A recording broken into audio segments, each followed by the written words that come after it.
A positive classroom climate makes students feel welcome and makes teachers eager to spend time with their school family.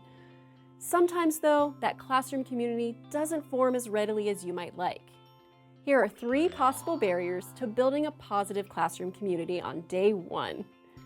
Your awareness and strategic response will help you get past these setbacks to foster positive relationships. Number 1, your student had a negative experience with their former teacher. Address this proactively by letting students know that every person, student or teacher, is different and that they have a clean slate with you. Ask rapport-building questions like, what was your favorite part of school last year? Or what qualities do you think a good teacher should have? Then, pay close attention to the tone of your students' responses. The solution to a negative past experience is simple, but it takes time.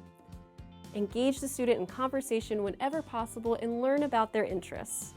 You can counteract a bad prior experience with your care and curiosity.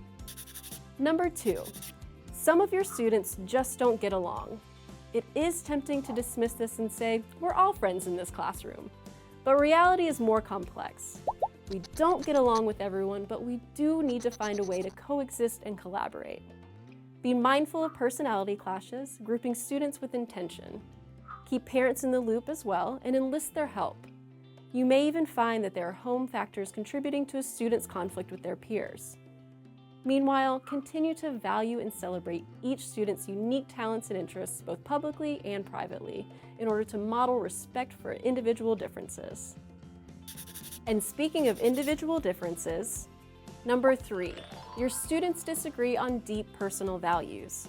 Conflict over topics like race, religion, or culture can erode the classroom community you've worked so hard to maintain. You can help clear up misperceptions through discussion and discovery. When students have conflicting opinions, brainstorm the facts behind those opinions.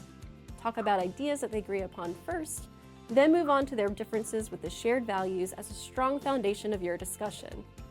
Meanwhile, teach your students healthy communication skills.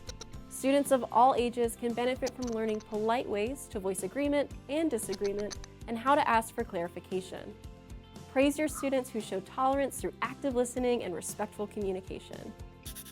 Building a positive classroom community can be challenging, but using these strategies will lead to improvements in your students' attitudes and interactions with one another. Celebrate the successes and let students know that you appreciate their efforts. Your classroom community will be stronger for it.